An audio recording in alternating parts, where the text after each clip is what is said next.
Three, two. Episode 5. I'm telling you. I mean, what's up, everybody? How we all doing?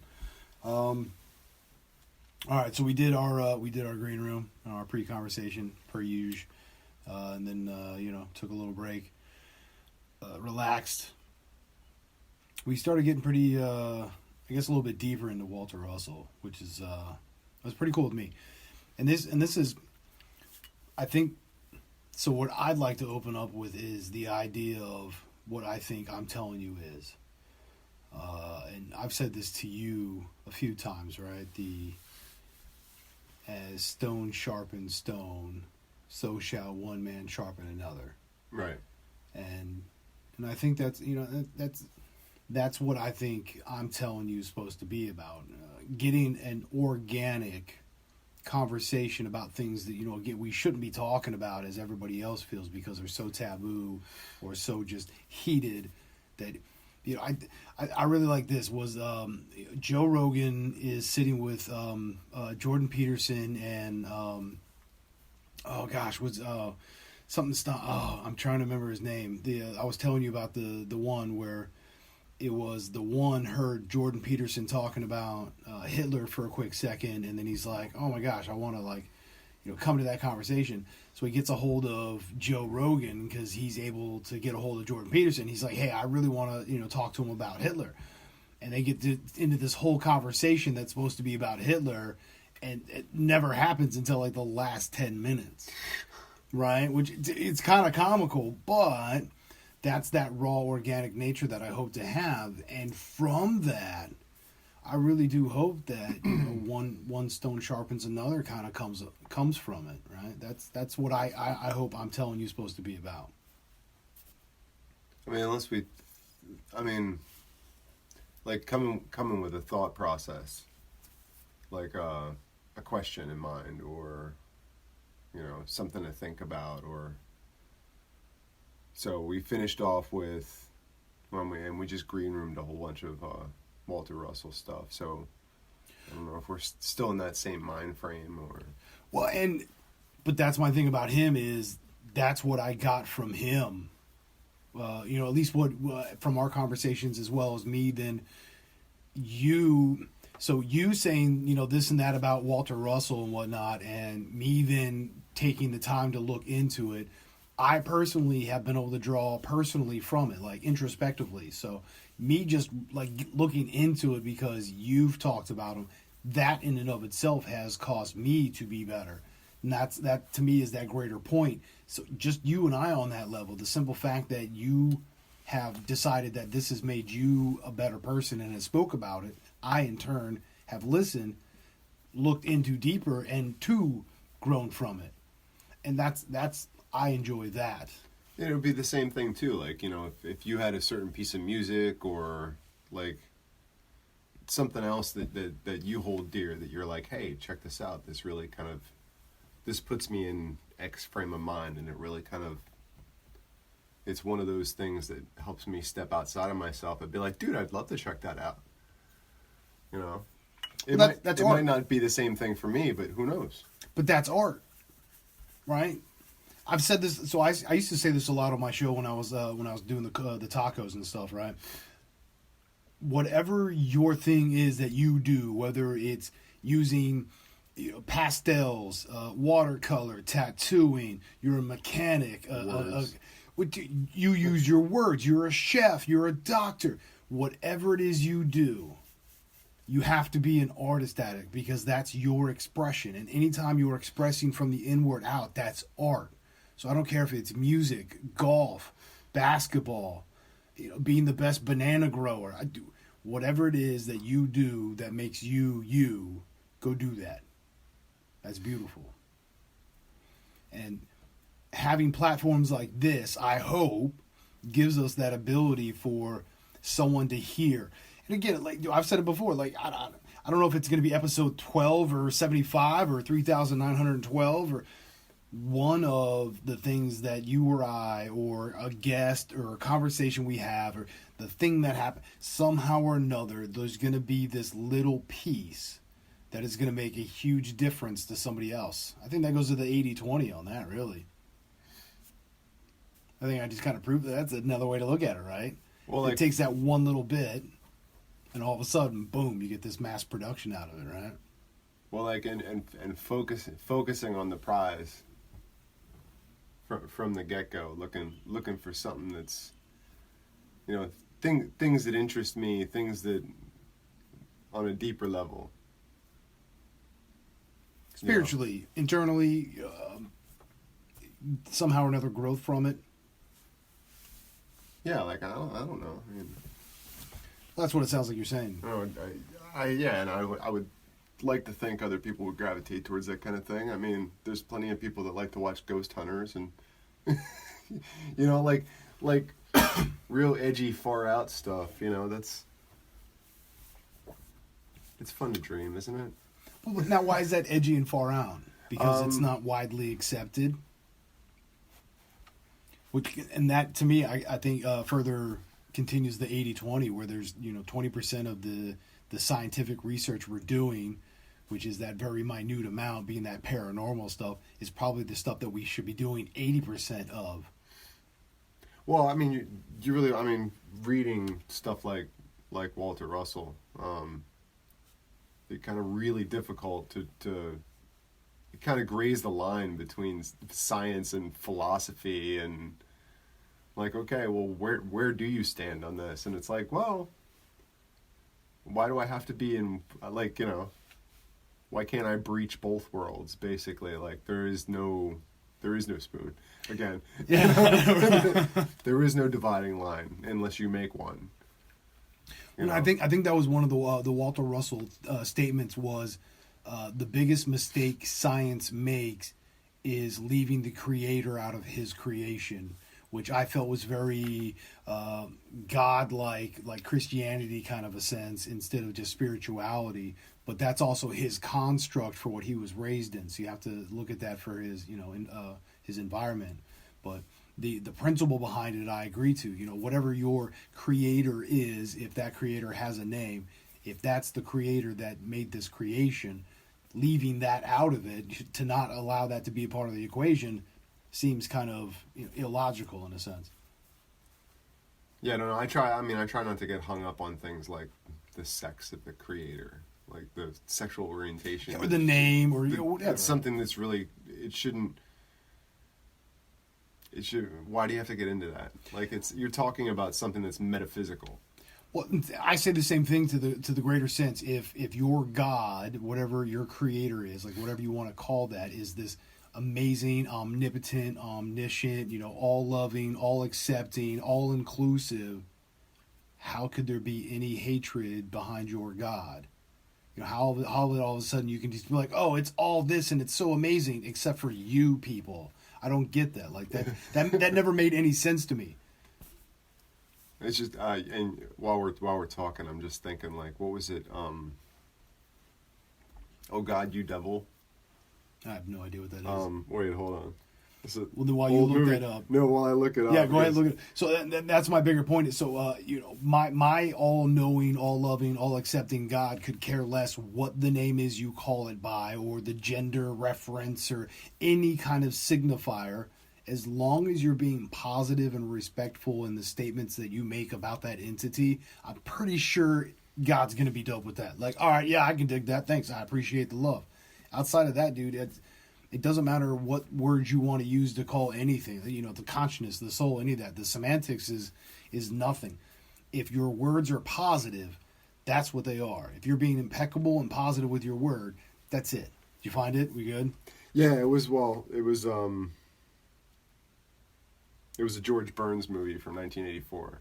Oh, I do love me some George Burns. And I just always think about that now when I think about having a representation, like a physical manifestation of. Oh God, are you there? God. Or whatever. What is that? Well, like there was a couple. What is it called? What was the? Oh God, you devil was one of them. There was a couple of them, I think, that he did, but right where he came back. He was like in the grocery aisle with him. I remember that scene. But it's basically God in the flesh standing there next to him as an old man. Right. And I laugh thinking about that because it makes me think of my brother. He always thinks about. He brought it up once. He was like, "Oh, I think of when I try to include God in my day to day." He's like, "I just imagine, asking a question of, like, basically George Burns standing there with a cigar in his mouth," and I'm like, "That's really funny. That's if that works for you, it's awesome."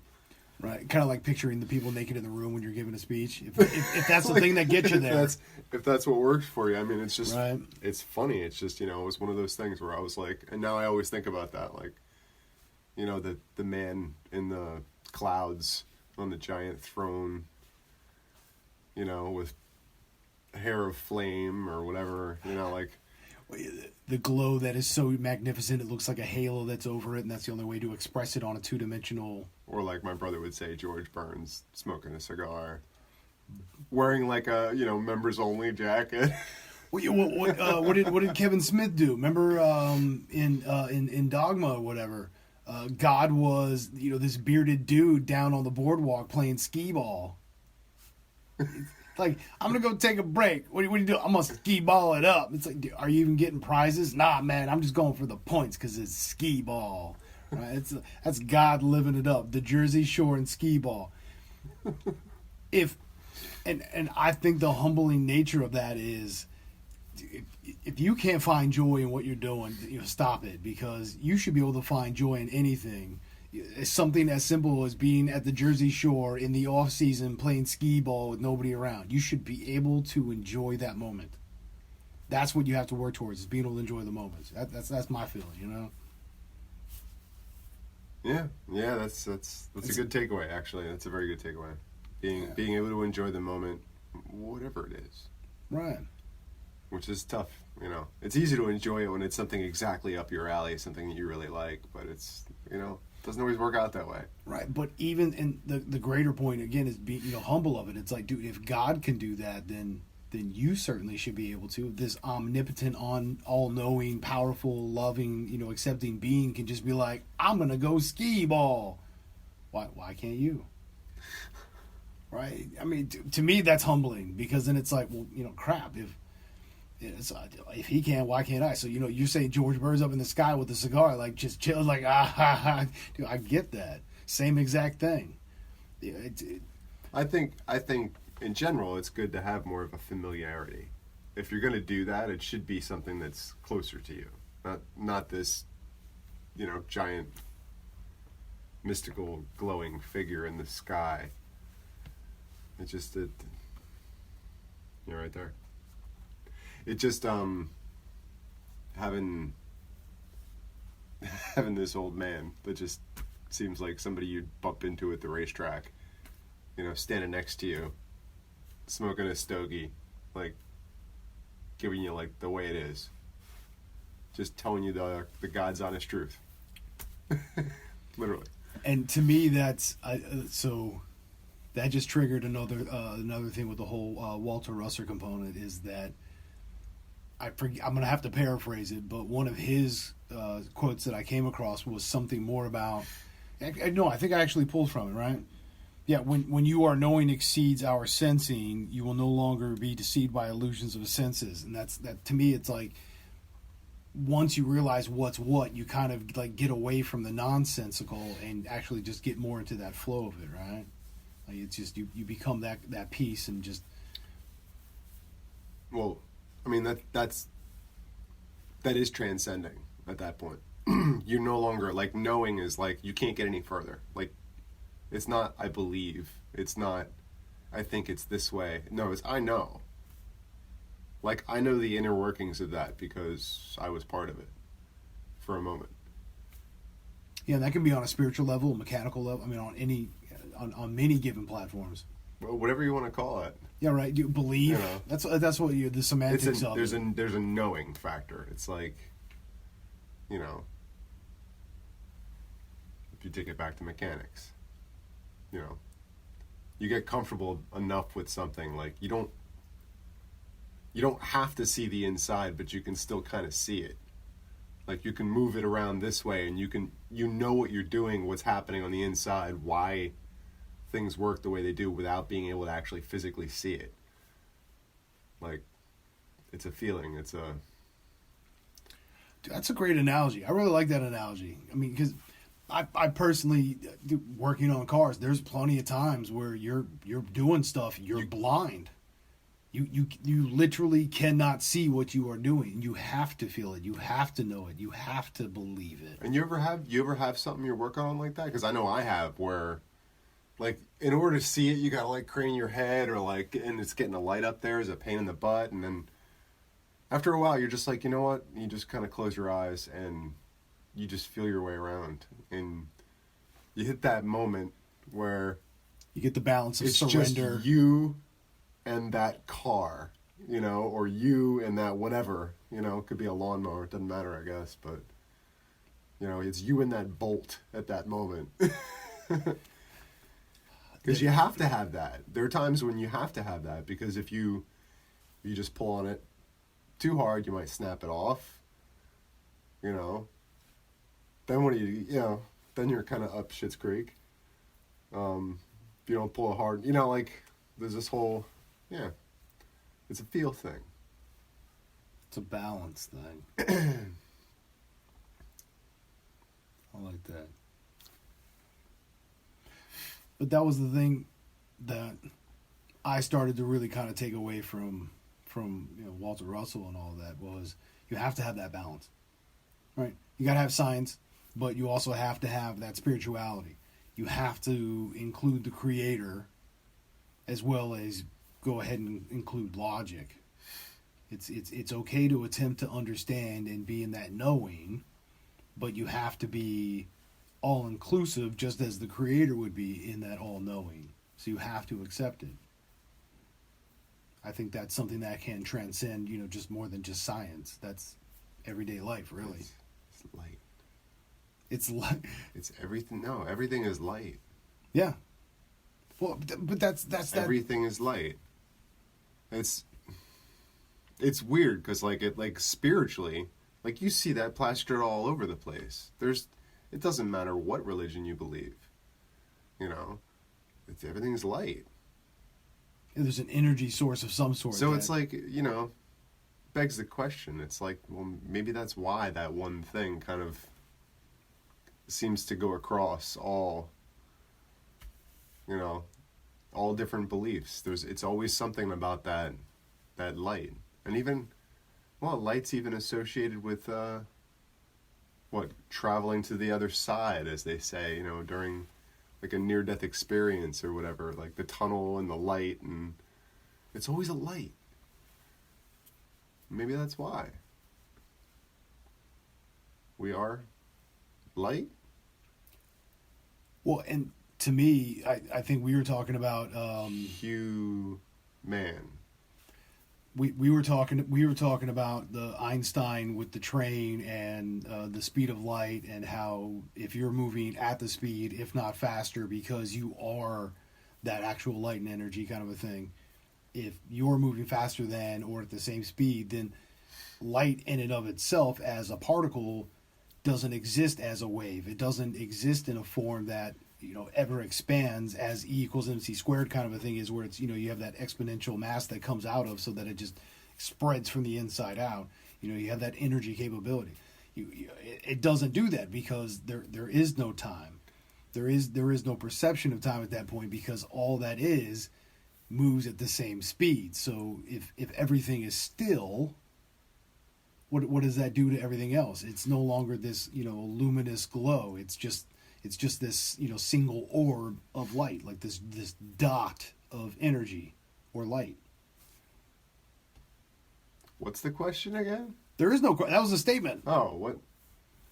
But that's what that's what we if we are light, as we're saying, that's one way that we would look at it. I mean, that's what Einstein was basically trying to explain as relativity. That's that perception of it. To a greater extent, I think so too. Right. So we, as you're saying, we can be that light, we can be that energy, and that's how it would be seen as, especially if we're not, if time is irrelevant, because that's the thing is, the speed of light, there would be no speed of light, because without was the time, reference, right. yeah, without time, there isn't a mathematical equation to have that. So then there is no speed. It's just light. But now, if you ask Walter, the constant that we made an assumption about is non-existent too. What because- constant? Well, the constant was supposed to be the speed of light. Okay. So, if you ask Walter, there is no such thing as speed of light. And I still can't wrap my mind around that one. But Well, I guess that's still part of what you're reading now, or is that another? that was book? something I was reading earlier. Okay. Just here when I came here, like in the beginning part of the book, like right after the. Oh, nice. Well, Yeah. and to me, that begs that question of, because we are in this state of mind, right? Our current frame of reference, it makes it difficult for us to understand certain things, whether it's because it's sensory or our construct is with these rules, so that it keeps us from allowing to think. There's limiting factors in that sense. So. Seeing advanced alien-based technologies, they would say, like things that are so extreme that it's like, oh my gosh, it's either magic or it's aliens, or it's just really advanced hardware. It's like it's showing somebody a big lighter back in the Victorian eras. You just click and there's fire. Yeah, you're magical now. No, it's gas in a plastic container with some flint. But science would be indistinguishable from magic, Right? Yeah. Exactly. But to me, that's all that is. So having that little bit of open-mindedness so that you can accept the ability to be like, all right, so this is the construct with the rules that I'm based in, doesn't mean that that's correct. That goes back to what I was saying with the Walter Russell. It's like when you remove the creator from his creation, you're not talking about science. You're talking about, to me, it's almost like you're talking about diminishing the other component. It's like an argument. It's like, well, no, it can be done without that, to negate it in a sense. That's how I perceived it. But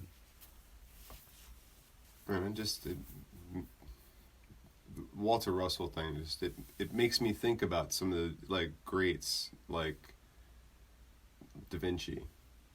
He was another one that maybe he did the same thing. I'm not sure. Maybe he had that same connection. But Da Vinci was another one. He was a polymath of his own era. And he dabbled in everything from art to science to biology, physiology.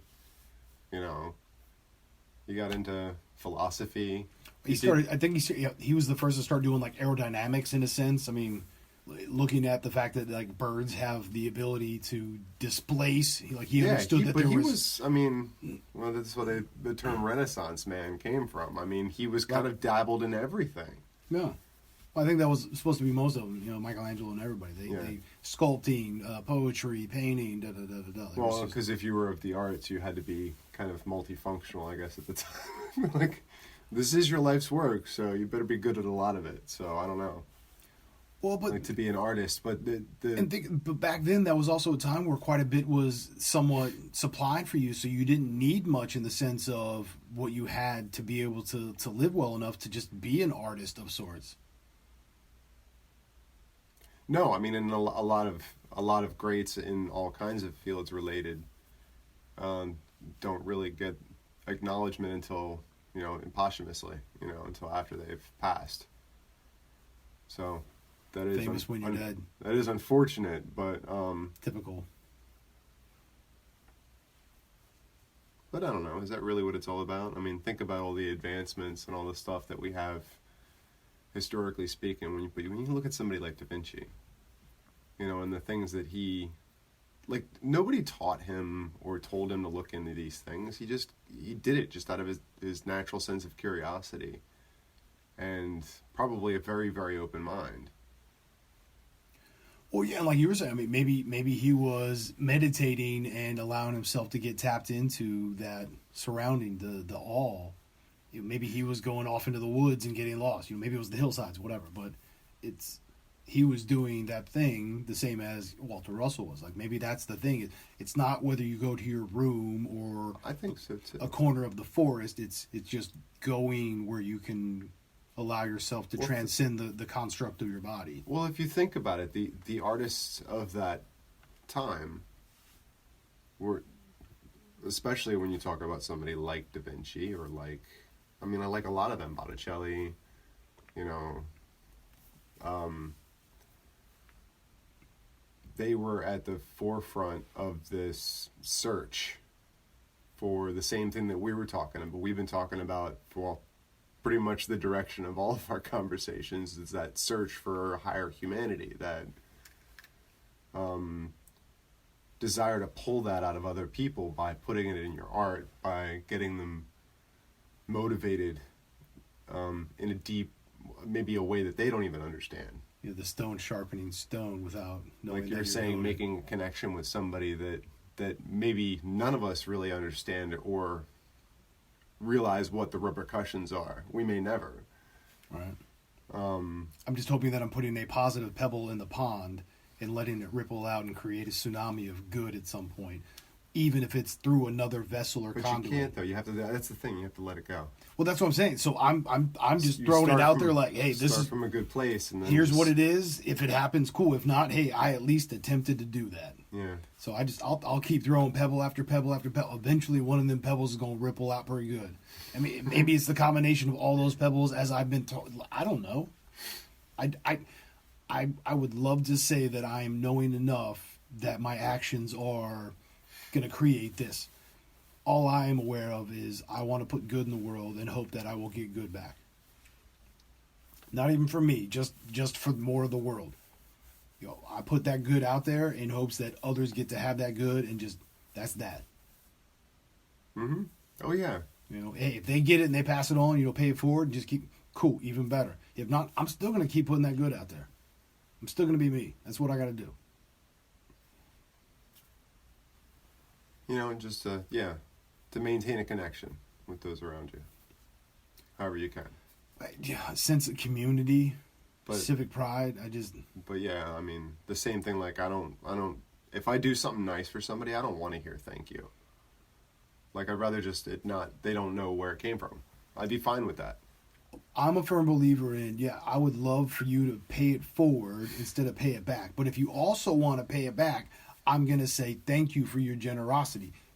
My preference is please just pay it forward. If not, at least just accept it and be happier from it. And if not, then, hey, I still did something nice. I still put that good pebble in the pond. Yeah, like if I were going to make a little note, it would say pretty much something to that effect and just be signed anonymous, you know. So, if I leave a care package on somebody's door, like I don't need the affirmation that gives it. Like I don't need that. The idea is to give, not to receive. So I don't need to receive anything for that. That's why I love Santa Claus. It's the idea. The whole idea is to give. Then you shouldn't. The left hand shouldn't know what the right hand is doing. Whatever, you've heard that term. Right. Anyway. But yeah, that's why I love Santa Claus. I mean, that's the thing about Walter Russell that kind of like that I dig is he wants to be open-minded. He wants others to do it, and he does it in a manner where he's not like demeaning or diminishing. He's not like, oh, you suck at this. This is what I feel. This is what I've seen. This is what the data says. I mean, it's very much personal, but also empirical. Right? We had that word that we've been discussing, which is the personal observance, but with a systematic categorizing, so that you can base it into science. You can quantify it. You can look at it from different. You can measure this and measure that. And you know this is a pain point for me now, right? It's just this word. I mean, this word. I had too many issues with empirical, and I didn't realize that it really leaned more towards scientific. Nowadays, in context, the way it's meant to be taken that's basically scientific evidence. It's being able to measure and quantify, but using personal experience. Correct. Which is, and that was the thing. But like you said, using other markers like temperature or heart rate or whatever other. Right. And that's where I agreed with you with the idea of Walter Russell taking what he even, as you kind of said from some of the things that you drew from his readings, was that he did he took what was should have been anecdotal because it seemed to be the paranormal. It was not the correct statements of it didn't exist within the physics for it wasn't so somehow or another it didn't fit into the standard realm of science. But as he started to find this empirical data and be a part of creating some of it, it went from anecdotal to actually being. So he was able to do both. So he was able to carry out that personal aspect as well as that spiritual component as well as science. So he merged it all together. I really enjoy him for that. And that goes back to that point of like why I'm joining him is, stone sharpens stone, and you just kind of we talk about rabbit holes. Well, you talk about rabbit holes. I kind of started not so much a rabbit hole, but at least started to dig a little bit, and I'm really enjoying it. And this is the kind of thing like I stumble to bed sometimes at 2 a.m. because like I got stuck in a YouTube hole and just like looked up something that I was theorizing. I'm like, well, I don't really know much about that. Let's see what's out there. And it's amazing how much crap is on YouTube. It's not amazing. It's actually it's kind of sad, really. For me, it's been sad lately. Well, there is a lot of good content. There's plenty. There's always plenty of good. I can't look when my daughters are looking stuff up because it's what they watch is basically commercial space. Wow. They're the ones that get the parents to spend the money who have the money, so they're the demographic to go after if you ask a marketing person. If you can get the kid to beg the parent enough or beat them up enough emotionally that eventually they'll buy it for them. So the kids are the demographic to go after. Plus eventually they'll be the buyer that will have the money to make choices, and then it's like, cool, I want your money too. It just gets them thinking that that's a normal lifestyle too. Like these kids get to open toys every day. It's like it's because toy companies are sending them toys because they're getting videos that are like, what is it? In some cases probably like 150K viewers. I know there's analytics behind it as to how many numbers they're looking for, and then but they have tons of subscribers. There's actually a physical payout for reaching a certain number consistently. Yeah, monetized. Yeah. So because you get so many views, the YouTube is able to put so many ads on that they're getting money from it. At that point, they're like, hey, because you helped us, here's a finder's fee kind of a thing, which I think that's pretty cool. I don't know. I mean, I'm watching some of these, and I'm looking at the people's houses that they live in, and I'm like, they live pretty lavish. Do they have other jobs on top of this? Well, maybe they do. Maybe they don't. Maybe they have funds. One family they like to watch. It's like the whole family's involved in it.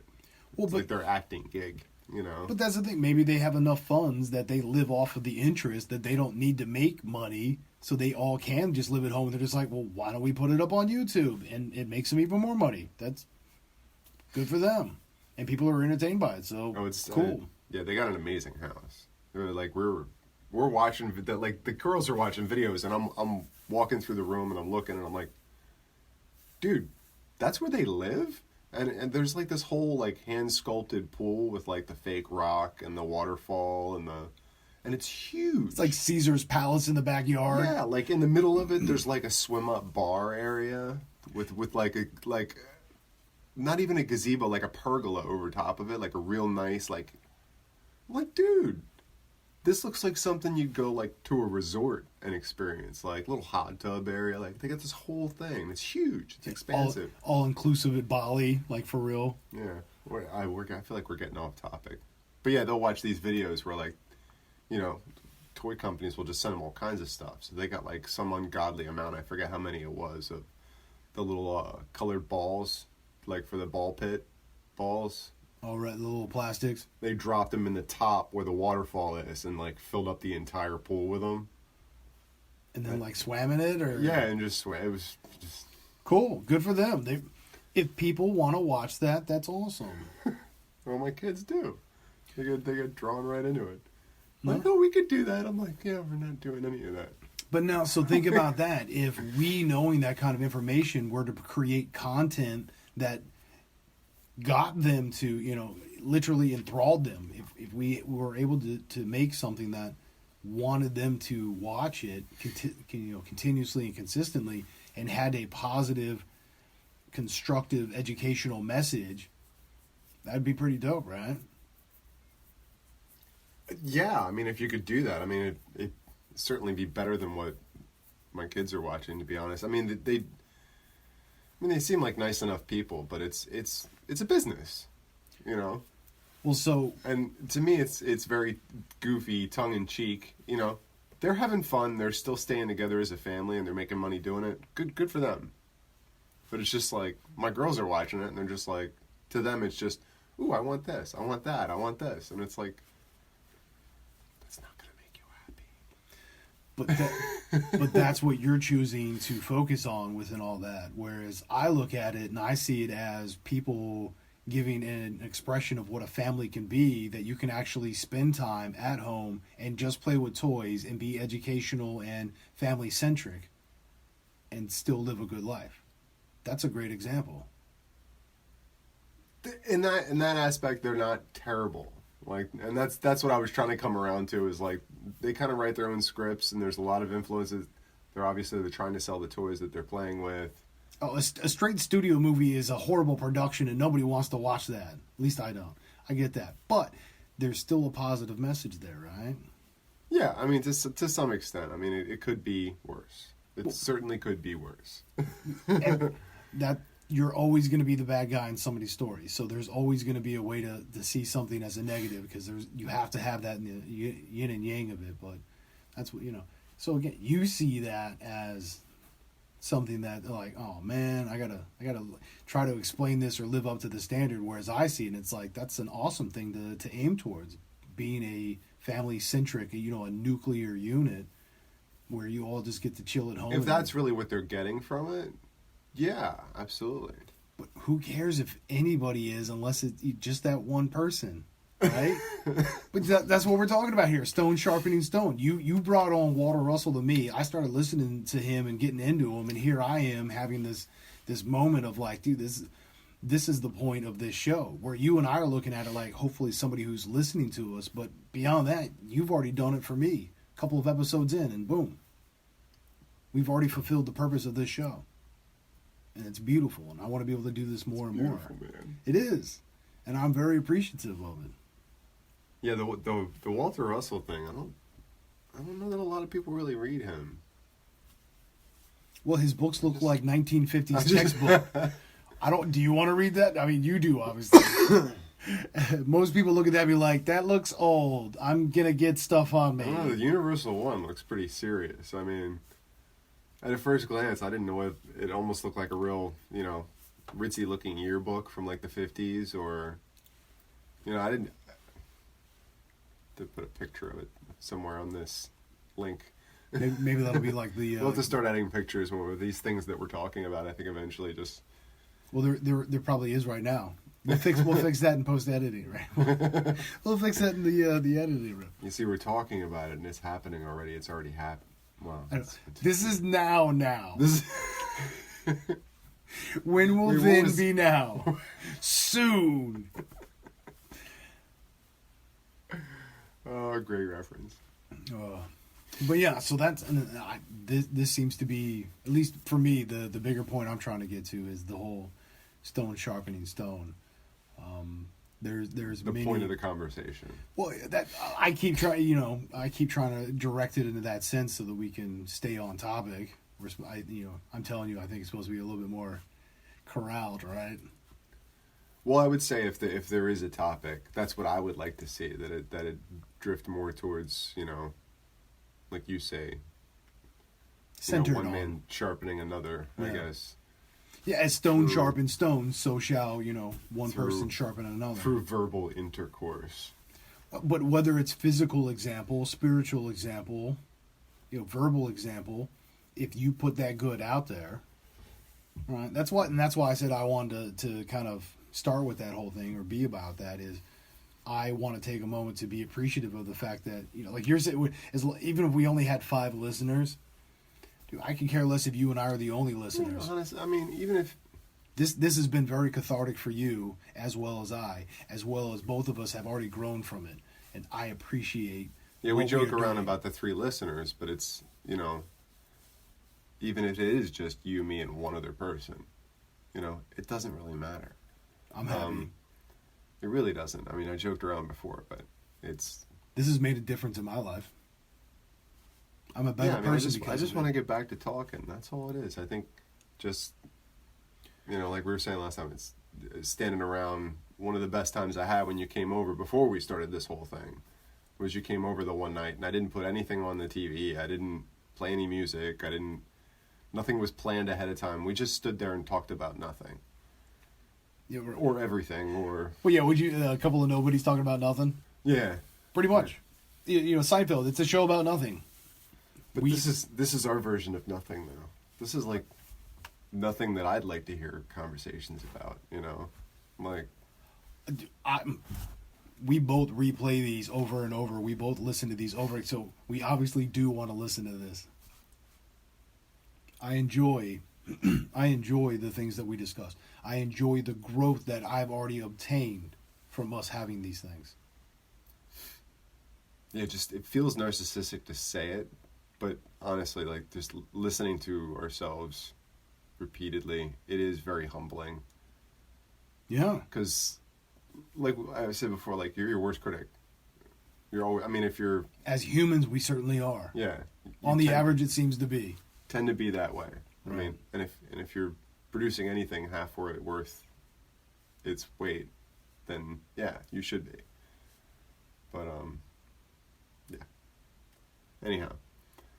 Well, see, and I said it before. It wasn't so much listening to ourselves. It was going over the game tape. Because then you can go back through and be like, oh crap, we totally did get off topic. I do really want to talk about that. And you came back and we did that in the green room. So one, you corrected yourself, but then you also came correct. Because you're like, hey, I want to make sure that I'm putting my best foot forward as I would want anyone to do. Whether they do it or not, who gives a shit? You at least did that. Yeah, and some of this will grow and develop with time. Is like, well, either one of us gets a laptop or somebody shows up that can do that full time while we're talking. Yeah, tech person still open. Fact checker / super awesome assistant. AV. Just to keep us corralled in a way, but I don't know. I kind of like... I think we stay pretty corralled. We're doing better. Part of me kind of likes the idea that we are just... Conduits. It's just straight off the cuff from memory, and it's like, well, I really don't know all the ins and outs of that, but like we can look it up later. So maybe that formula seems to work. And then like later on, it's like, okay, we dropped off the conversation here because we got really silly, and we want to come back to this, because that's what it was for me the one time. It was like I realized, okay, I was in the middle of trying to define something, and I totally like half-assed it and like cut off like halfway through. So I'm like, okay, for me, I want to revisit that. For me, that I have to. So yeah. Well, the thing that I got, my reaction is, you and I, of course, having these conversations. At some point, I feel, I've even made the statement of, eventually we would get, if we got into a place where we needed to have that extreme fact checker, it's like, well, why don't we just get somebody of that capacity who, locally has that much more knowledge than us, that they can come and educate us as well as whoever would be listening to that episode. That's a perfect spot to do that, and that's why, as much as we joke about having the fact checker, personally, it opens the potential to have additional inputs into our conversation. And because maybe you and I aren't the people that say that thing that triggers the thing for that person to make the world a better place. Maybe it's one of our guests that comes on. I don't know. I don't know what that capacity is. I'm just trying to do the best I can to put good out there. Well, I'm totally about that, because... Plus supporting local, I think I'm all about that. What I was getting into trying to say earlier, I think not that I got cut off, I think it's easy to get sidetracked. Here we go again. The gremlins cut you off. But like you said, yes. Like you said, we tend to come back around, so... we are staying better corralled. Working on it. Yeah, the green room gets the sillies out. Sometimes. The sillies, well, they have to continue.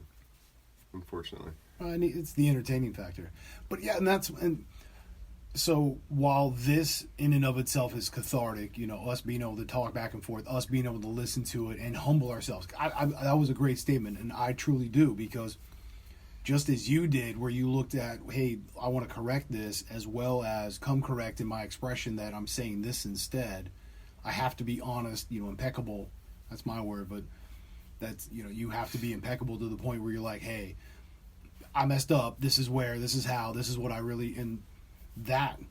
So not only did you find a way to look at yourself, but you did it so not only did you go back and research to rectify, you also stated, you expressed, you put it out there like, hey guys, I'm the one that messed up on this, my apologies. That is humbling. That's the thing, like, you have the ability to listen to it now, so that's the cool, I can now, not that I can fix that recording, but it's like, okay, well, let me fill that in, and maybe that'll be another point that it's whatever we add to the conversation in the beginning. I thought it was a cool tie-in from the last. It's a nice thing to pull you into a new episode with a tie-in from the last episode as well. So I believe it was probably, so we did a bunch of recordings beforehand, getting into these just to do like tech checks. We've made reference to that. There was a couple of conversations in there that I think got into more of what you were just saying in that sense, where we're gonna say off things, we're gonna have lulls in conversation. There's gonna be these things. Having that ability to have a never-ending component to additional starters of conversations. That's what all of a sudden now we get into a point where we're actually starting to record these. You're like, I'd like the green room, because it was that cathartic component where it was like, hey, these conversations are great, and then all of a sudden an episode later you're like, I want to start it with this. I got to get this off my chest. And so here it is. We've done this thing where out of jest, I've always joked like we gotta do this, just record ourselves, crack some jokes and stuff. Now all of a sudden it's taken on a life of its own. It's just as good. But from that, you have grown. I have grown. I'm pretty sure there's people that the 3 or 4 listeners that are actually hearing this right now. I don't, at this point now it could be millions. I don't even know, but the originals before this, you 3, 4, 5 people that take the time to listen to us. That's beautiful, and I'm hoping that one of you all is getting something from this. If not, I have myself, and that's that greater point of this show. I have become better. I am grateful for it. Stone has sharpened stone. I am a better person, and I hope to return that someday. Yeah, man, definitely. Right? You got to bring up more topics. I want to hear more out of you too. More. Well, but that's what I started the green room for the most part, because pre-conversation to getting us into the booth to do it. And then you got a kickoff on it, and we started getting into it where we the recap, because we get that comeback around, right? So it started with the green room before this was Walter Russell going into the woods, what he got out of that, the fact that he did it continuously, going back to that realm, just being able to reconnect, being a part of the all. So I mean, it stemmed quite a bit of, because we've been talking about consciousness. I mean, in and of itself, what is consciousness in the context of Walter Russell's ideas? Well, and that's the beauty of this too, is that the way it rolls off is there is no mistake, in a way. Right. That's the beauty of it. Like your whole idea behind this was, no, we are not. There's no editing room floor. Well, yeah, if we goof, we start over. That gets scrapped. Kind of like Bob Ross. Like there is no mistakes. There's only happy little accidents. Yeah, it's just let it happen. Right. So even though you want to be like, oh, I'm gonna fix that in editing, it's like, bro, let it be. We're not doing that. Let it be. Let that tree be a tree, and just let it be. Right. So yeah, we have Yeah, you may want an apple or an orange, but it will be a peach tree. That's all you're gonna get. And then I can feel free to stick my foot in my mouth whenever I feel like it. Right? And then I can kick myself later on. Or you can choose to be humble and positive and allow others to grow from your experience as you express it, which I did, and I thank you for. And that's how we learn, right? And that's how we move forward. That's why I said humbling. Listening, going back and listening to these recordings, and you're like, wow, that sounded really deep, and then I just trailed off and there was nothing. And then we had a laugh about it, and then we said something else. But I mean, the cool thing is that we keep it going. That's what matters. We keep it going, right? So, I'm trying to think. I want to start off a question, a series of questions. Like, we should get it in one of those. I don't know what kind of question though. That's what I'm trying to figure out. But something that could lead off into like a really, Well, see, that's the thing. So maybe this is the thing that's going to inspire you. All of a sudden, you're going back, re-listening to this episode, and you're like, yeah, you know what? I am going to do it. And then it sparks the idea of writing questions, but instead, all of a sudden, you write statements instead. I don't know. I was thinking about it earlier when we were talking about writing questions for particular guest stars, right? So, say you have somebody who's... Oh, you mean if the conversation gets a little bit deeper, and all of a sudden we're like, I don't know either. Cool, let's get so and so. They're into this. Get the actual facts from them. Well, and to ask a question, like, I was thinking about the same thing, that the line of reasoning that I was going down before was that in a way, modern day artists have taken over the job of what do you call it? The shaman. They've taken over the job of the shaman because they're the ones. They're kind of telling the story narrative. They're telling, in their descriptive form, whatever it is, whether it's words or paint or whatever. Whatever their expression is. They bring that aspect of it. That they're kind of like a muse of sorts, or. Well, but it's also that's healing. The connection in a way. Being artistic, having that expression, that's healing, to let it out, right?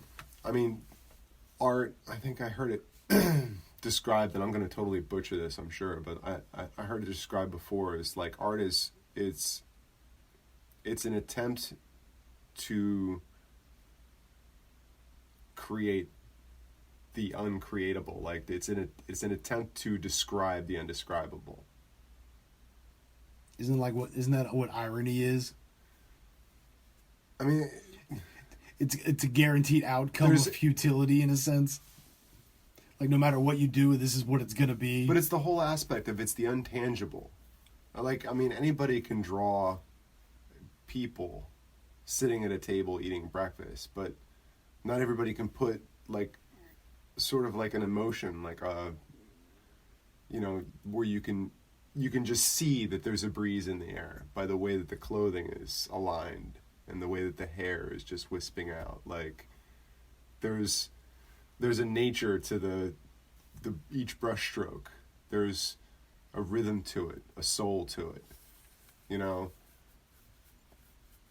That each line and each facial expression, even though it's just a blot from half of it's your imagination putting it together, but everything was thought out.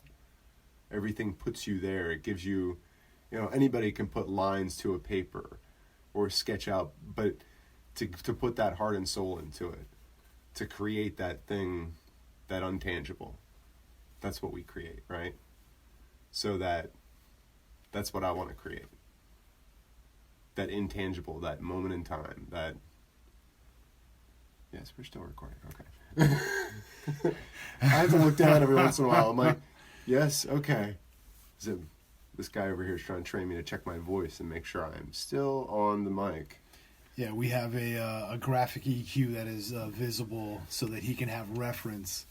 I need a point of reference. Well, so that you and I have as close to the similar speaking volumes, so that we're not too loud, but we're also not loud, which we're still working on. I've got to get us. We need phantom power. We need that 48 volts, 1.21 gigawatt. Yeah, we need 48 volts for proper volume. 1.21 gigawatts. The only thing they're gonna do is a bolt of lightning. Right. Well, and that to me, and I like that you made it in that expression, because it is an art.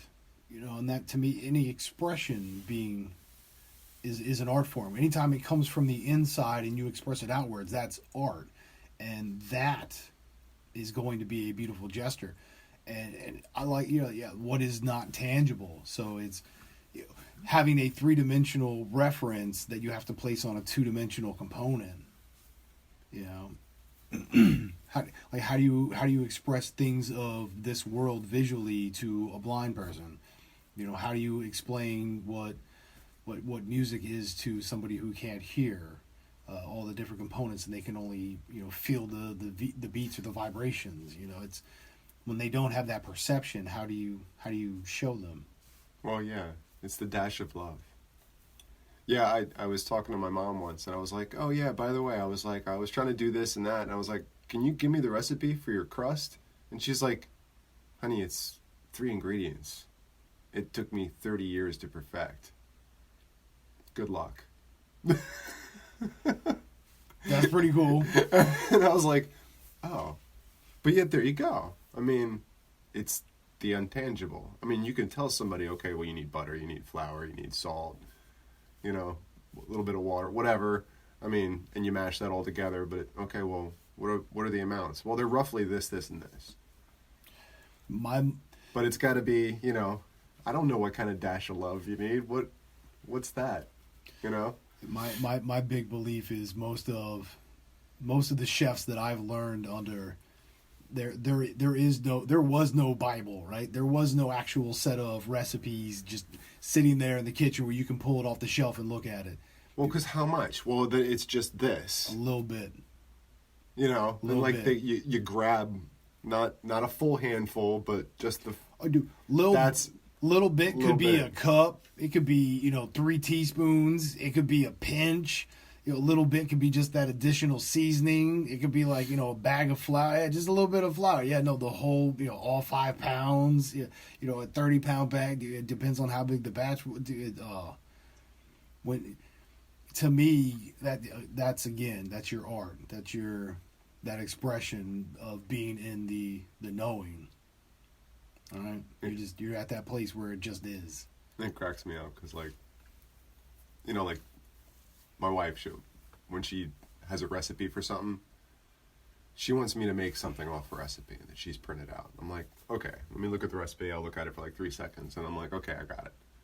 She's like, well, you got to get the measurements, and I was like, screw that. I was like, you know what goes in it. I know how to add ingredients. I know what I like to taste.